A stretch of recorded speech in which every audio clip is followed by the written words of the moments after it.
right, good day, everybody. This is E. Marcel Pertut, and welcome to another edition of the original Free Kick. We are recording this on October 22nd, 2024. Same day as Atlanta United's first round play-in game in the MLS Playoffs against Montreal. So we're going to preview this contest right now. As always, to follow everything that we do, head to the mothership, the sportsinquirer.net, premier site for news and notes in the world of sports. You can also go to our social media platforms on Twitter/X, Instagram, and Facebook. Just look us up under Etienne Marcel Pertut or the Sports Inquirer. And finally, make sure you like, share, and subscribe to our audio and video hosts, including YouTube, SoundCloud, Spotify, and more. So Atlanta United does start playoff play tonight at Montreal, and we're going to hear from interim manager Rob Valentino, as well as goalkeeper and captain Brad Guzan. And actually, let's get to Brad right now as the team gets ready to face Montreal. And then after we hear from Brad, I'll have some stats and notes about the contest. And then we'll hear from manager Rob Valentino on facing Montreal. So here is Brad. Enjoy. What went wrong in those first two games, and what can y'all do better this time? Well, I think if you look from the first game to the second game, obviously a lot's changed to where we are now from that first game. And you look back at the second game, from an application standpoint, we were one of our worst performances, and so that part wasn't acceptable. So I don't even think you can really analyze the soccer side of it, because the application was so poor, and so ultimately affected the performance. That being said, going into tomorrow, it's do or die. Everything's on the line, right? And so we can't have a repeat performance and a repeat of the application. One, because that's well below our standard, but two, if we do, then we'll be out. What's the mood? I mean, does it feel like y'all are playing with house money at this point, or what is it like out there? No, the mood's good. Again, of course, you're excited after Saturday, right? There's a lot of things that we needed to go our way for us to find ourselves in this position, and fortunately they did. Right? We had to handle our business, but we needed help from other scenarios, other teams. It went our way, and here we are. Did y'all work on penalties any more than usual today, considering the circumstance? I think when you look at that, you look at obviously where a guy is physically from Saturday. That's a big part of moving on to the next day. You need guys to be prepared and ready to play as long as they can. And so something certainly we have, and we will look at more from now until then. Brett, during the season you mentioned, probably like when things were going great, that this team lacked like killer instinct, that edge to them. What did you guys find out, or what did you find out about this team on Saturday, and how does that bode going into this do or die match? I think the word I was using with a couple guys afterwards was resilient. You talk about killer instinct. For me, it was more resiliency in terms of how we defended against a good Orlando team, right? How we defended, especially the second half, such a low block in our box, all 11 of us. I think at one point Jamal was probably 5 yards outside the box. But that's what it took in that moment, right? And that's not how we want to be playing. That's not. But you have to be able to adapt, and you've got to be able to change, and you've got to find a way. And I think, all things considered, that was a glimpse of the resiliency that we have within the group. What has that process been like for you? What has made this season unique for you in particular, having seen the ups and downs of this club and this team as well, like new faces, we've talked about it, young players, and now you're at this point. Yeah, I think when you look at the group, I'm sure you can pull up an article or two from the beginning in preseason, and the excitement and the quality that we've spoken about that's in the group.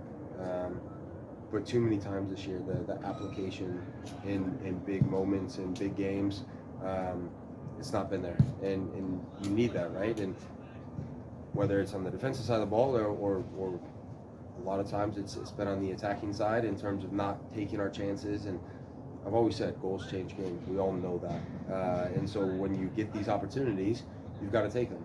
You look at the Montreal game at home.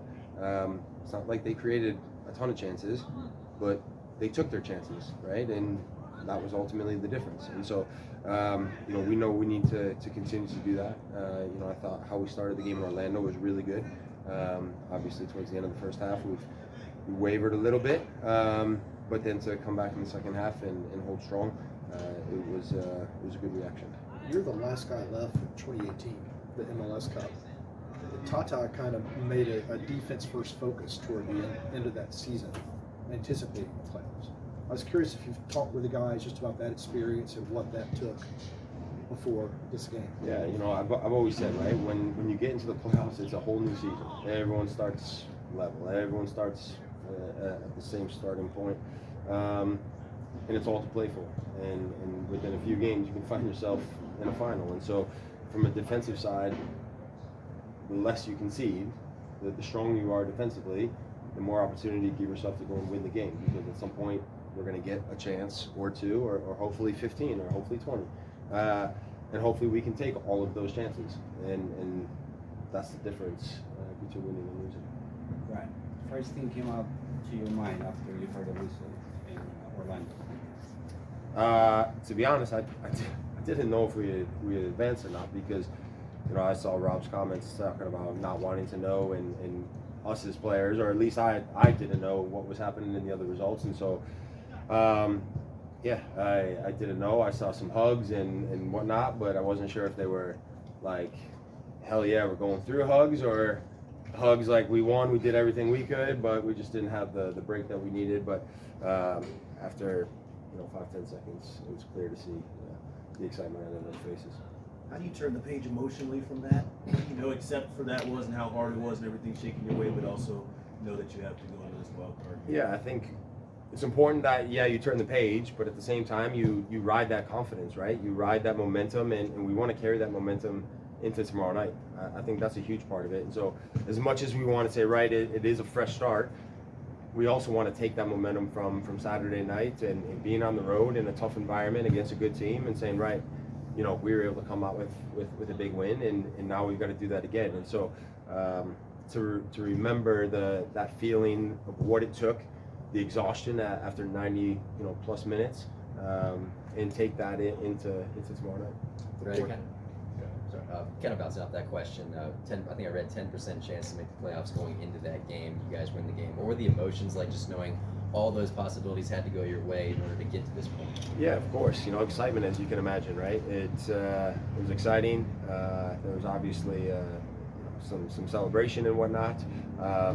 It's not always been rosy for us throughout the year, and to then find ourselves into the playoffs, where again it's a whole new mini season, and we've got just as much of a chance as anyone else. And so that part, it certainly felt good afterwards, and like I said, now we've got to take that feeling and apply it to Tuesday. Y'all got to play with a lead against Orlando, which is something you haven't gotten a lot of this year. Talk about the differences in playing defense when you actually have a lead compared to when either the game is tied or you're chasing. I think the natural reaction is okay, you want to protect it, and how do you protect it? And as I mentioned earlier, I don't think it was probably how we would have envisioned the second half panning out, in terms of sitting in our own 18-yard box and defending cross after cross and little 1-2s in and around the box. We certainly don't want to be like that, but if that's what the game's going to call in certain moments, then we've got to be able to do that. And so, the most important thing is to find a way, and we're able to do that. 4 straight results on the road, going back to the win in Charlotte. Beyond the resilience, is there another common thread for you in those results? Yeah, probably gonna keep that close to my chest. But it's there's certainly you talk about wanting to play the same home and away and vice versa, right? But at the same time, the reality is that it's probably not, right? And there's a few teams that probably do in terms of playing the same away from home and at home. But for us, the attitude within the group going down the road has been really good, and you need that when you go into a hostile environment. And tomorrow night's going to be one of those environments, right? I've spoken to a few different people from outside of these walls and a little bit what to expect in terms of a playoff atmosphere up there, and everyone says it's intense. It's a good atmosphere. They do a good job of creating, having that home field advantage, but creating a good atmosphere, and so it should be exciting for all of us. Right, last one. Josef Martinez. He's been scoring goals, and he scored last time we played against you guys. You talked to the defense about how you're going to be able to handle it. Yeah, watch him. Keep an eye on him. Is it now that the regular season's behind you, is it freeing in a sense when you talk about it just kind of being level? You have one game to go on. You don't have to kind of think about the table and all that kind of stuff. Yeah, I mean, I wouldn't say freeing, right? I would say it's exciting. I would say exciting in terms of this is where you want to find yourself, right? Now, of course, would we have liked to have been able to host this game? Would we have liked to have been able to be in the top half of the table and find ourselves, not having to play this game? Of course, but you know what? It is what it is, and we can't change that now. And so, from our standpoint, it's exciting. And listen, we've had our backs against the wall for probably the last few weeks, and so every game has felt a bit of a playoff game in terms of having to perform, having to get a result. So we just got to go and do it again. Brad, we saw Rob's post-match speech about no one believing you guys. Like, is that still the message going into tomorrow night, or is it evolved because you've basically gotten in with people that didn't think you would? I'm not sure if it evolved. I'm sure if you did some digging this morning, you'd be able to find one or two things where it's the outside viewpoint certainly hasn't evolved. And so from our standpoint, we're going into a hostile environment in Montreal where, aside from the people in that locker room, there's not going to be many, that would be there. I know that, from history and in the past, our supporters have turned up there, and I know that there certainly is going to be a few of them, and I know they'll let their voices be heard. But we're going up there with the idea that it's going to be a fight. It's going to be tough, and it's going to be hard, and all the things you expect in a playoff game. And that part's exciting. All right. And that was Brad Guzan, Atlanta United goalkeeper and captain, discussing the Montreal contest and how the team even qualified for the playoffs. Some quick notes on the contest. They face off tonight at 7:30 Eastern Standard Time at the Stade Saputo in Montreal. And the winner of that contest will advance to face Inter Miami in a best-of-3 round-1 series in the playoffs starting on Friday. So technically this is the wild card game, so it's not the first round of the playoffs, as I mentioned a little bit earlier. So Atlanta does own a 7-5-3 all-time record against Montreal in MLS play, and 5-1-1 at home, but Atlanta has had its struggles on the road with a 2-4-2 in matches in Montreal. Third meeting of the season between the two squads. Montreal has won each of them by 1 goal, including this last one a few weeks ago with Josef Martinez scoring 2 goals, both of 2 Montreal goals in the victory. And this is Atlanta United's 14th MLS postseason match in club history. They are 7-5-1 in those matches. And only playoff road win during that tenure was a 1-0 victory over NYCFC in the in the Eastern Conference round, a section of the playoffs in 2018, on the way to winning the MLS Cup in 2018. And Atlanta was able to get the 9th seed in the Eastern Conference standings and place in the wild card game on decision day with that 2-1 road victory against Orlando City. And they were also benefited from DC United and Philadelphia each losing. So that was the way Atlanta got into the playoffs. So those are just some news and notes about the matchup coming up tonight at Montreal. And we may have some more and conclude this edition of the Original Free Kick. Let's get to the audio and video of interim manager Rob Valentino. So when you have such a quick turnaround between the emotionally charged game moment of Saturday and now a very impactful game on Tuesday, how do you deal with the emotions of the team? How do you try to keep flat, or do you just try to keep them riding this adrenaline? Look, I think there's in life you get moments like this and you have to enjoy them. I think that I've said this before in the past, is like I rob myself of these moments at times, and you have to be really present where your feet are. And I've said that too, but it's really true. You really enjoy the moment you got, and then when it's gone, you move on and you process what's happened and take the good with it. And I think that now it's about trying to take it and gain momentum with it. Don't let it go, because it was a great moment. It's been a lot of heartache, I think, throughout the season, and so it was a moment to really enjoy, but realize that the job's not done now and you have to push forward. We live to fight another day, and but we still want more. I asked you about Montreal after Saturday, and I shouldn't have done that. But apology. Y'all haven't had success against Montreal. Haven't had success against Montreal this season. What went wrong in those first two games, and what needs to go right on Tuesday? Yeah, there were two different games. The one away from home, we conceded a lot of pressure, and then at halftime we made some adjustments. We got into the second half and we were much better for about 6 or 7 minutes. The goal came off one of our mistakes, and then all of a sudden red card, and that changed the trajectory of the game.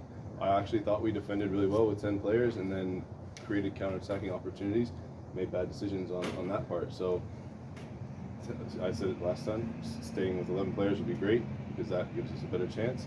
And then we can have an actual tactical game and really try to fight that way. And then the game at home, like when I watched it back, my reflection was that it wasn't what I thought it was in the moment. In the first half, I thought it wasn't good enough in terms of intensity and setting the tone and all those things. That might be true, but I think that from a game standpoint, there was nothing really in it. Either side could be quote-unquote boring in some ways, because it ended up being 1-1. We got the goal back. So I think it's about capitalizing on the opportunities and minimizing simple mistakes. The second goal that they scored is something that we had talked about how we could prevent it. So making sure we're really solid defensively, disciplined and organized, and then take care of our opportunities when we do get it. The final 10 minutes of the Orlando game, y'all were under it a great deal. In past games, that's been a situation where y'all have given up a goal, but you didn't against Orlando. How much confidence does that give the guys? We did hold that. The first half, final 10 minutes of the first half. Okay. Yeah. How much confidence do you and the guys take from y'all were able to actually keep the focus and get through that, which is not a situation that you've had a lot of success in this season? Yeah, I was still frustrated, because I think that at 2-0 it should have been 3-0. We missed opportunities to find decision making in the transition moments that could lead to better chances to potentially put it 3-0.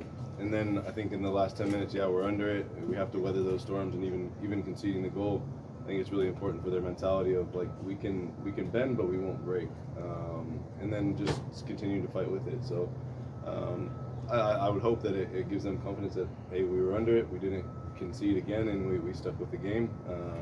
And then we'll see. The challenge will be to do it again. And is that what's necessary to succeed in the playoffs, when defense becomes even more paramount? Yeah, I think every single moment you look at set pieces, you look at just overall alertness. Those are the differing points in the game. Like you can't fall asleep, you can't switch off for 1 second. Even you look at Montreal's 2 goals they scored, they come from moments of New York City turn their back, free kick goes, all of a sudden a fumble in the box, boom, goal. So I think for me, it's in those little details, the little moments of being really alert, and that's something that we have to be hyper-focused on.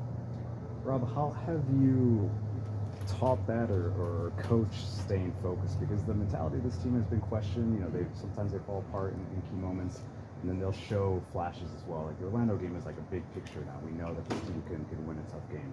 Well, how have you personally seen the evolution of this team's mentality, and what has been your part there? Yeah, I mean, you can try to recreate things like that in training, whether it's manipulating rules or frustrating them with bad calls in small-sided games and things like that. They think we do it because we don't see the foul, but sometimes it is on purpose. Sometimes we don't see it.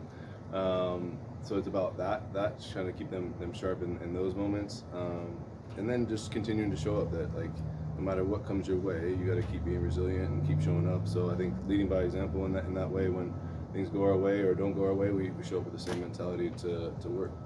And can we say that this team has thick skin? Because that's been a part of the scrutiny. The identity of this team is always sort of focused on how you guys attack, but to Doug's point, to advance, you got to defend. Like, do you think this team has thick enough skin to get through this one-match elimination game? Yeah, I mean, I look at the performances that they've put in throughout the last 4 or 5 months. I think they have it. Yeah, it's game to game, and sometimes it's not 90 minutes, and that's where the frustration comes at times, because you see the glimpses of it, but that has to be consistent. And in the playoffs, it's the key moments, and being when you are under it, can you manage those moments and then take care of the chances that you do create. And then Josef, scoring again. Obviously, he had a really good game against you guys here at home. What changes with him? Is it sort of typical defending of a center forward that with his movements, or is there a different message for your center backs? Yeah, I mean, you have to be hyper alert of him, because he's sneaky. He thinks he's like really sneaky when he's behind your back line, and then he moves into attack, and then on moments where you think he's really not defending or just walking around, he is really alert. He's got a goal scoring mentality. So it's like I've touched on before, is being really alert in every moment, and he is a specific one, especially on set pieces.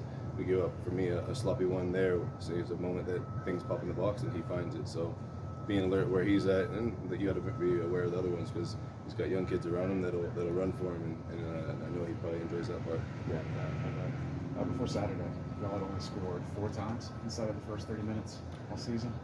Why do you think that is, and what do you do to correct that? Why I think that is, I'm not quite sure on that one, but that's been a big talking point about being able to score first and being on the front foot. You see how it changes the game a little bit. Again, like, can we have that killer mentality to go and get the third, because then maybe it is a whole different game.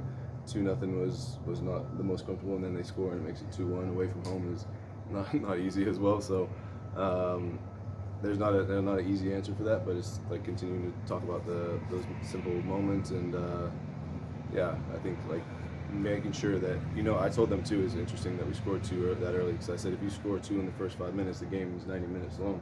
So the game doesn't just finish because you scored 2 goals. So it's making sure that you know that each moment matters, especially in the playoffs, and then from that you have to compete 90 minutes.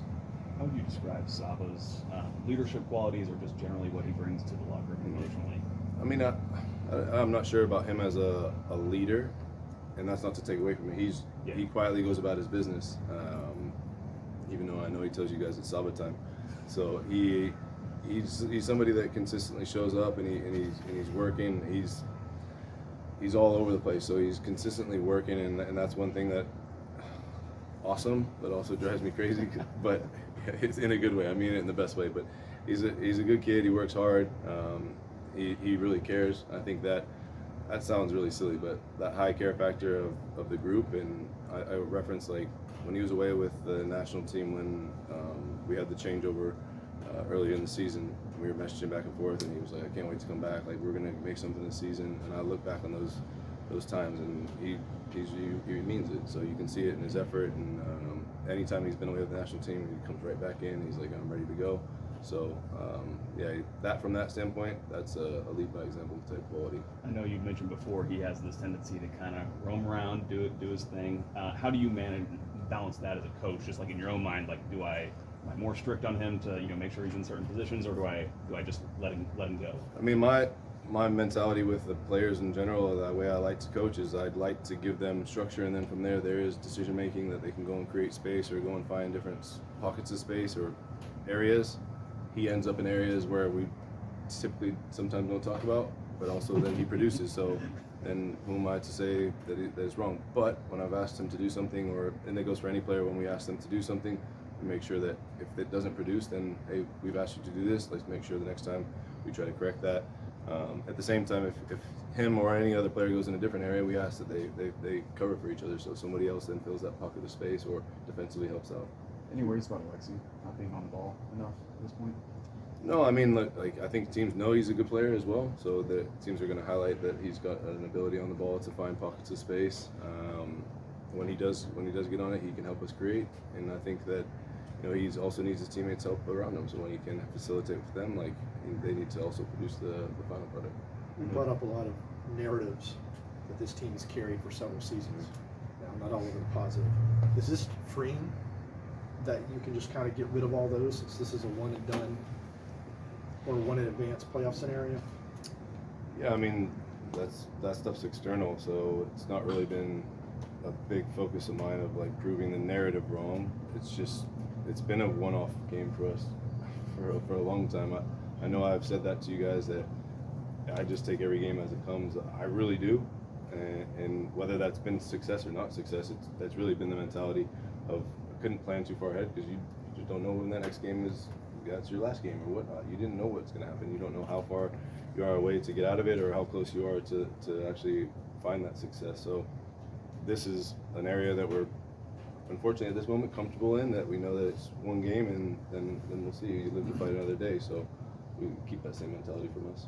In these last 4 games on the road, the team's gotten a result since Leagues Cup, 5 on the road, 4 in a row. First one was the Galaxy game. Do you think the mental strength, the mentality has improved with this team on the road over your time?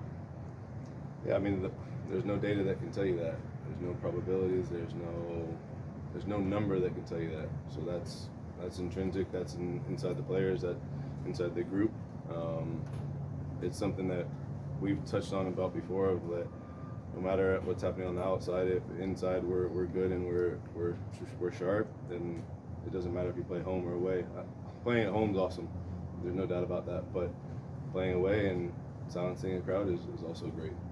Rob, I mean, based on the result in Orlando, this like us against the world message to the team seems to have been effective. I asked Brad the same question. Does that message evolve now before this game tomorrow night? Is it the same message to the players? Yeah, the message has been pretty consistent.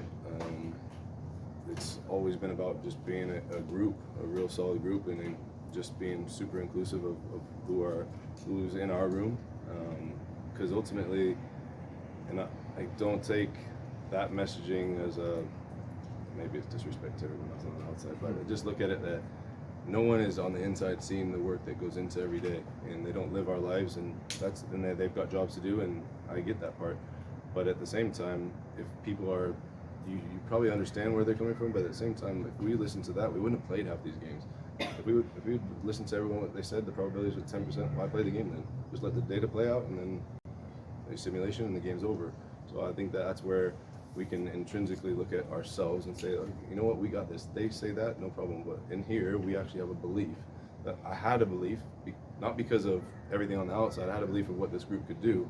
Now we've achieved part of that, and I think that I've seen this league, and that's why the results going our way. I knew that could happen. I was part of teams before, or part of Colorado Rapids when Salt Lake beat us on the last day. They got in and they won MLS Cup. So things like this have happened before. So there was that, and then also just for me, the own internal belief that I have in the group of players and staff that anything can happen.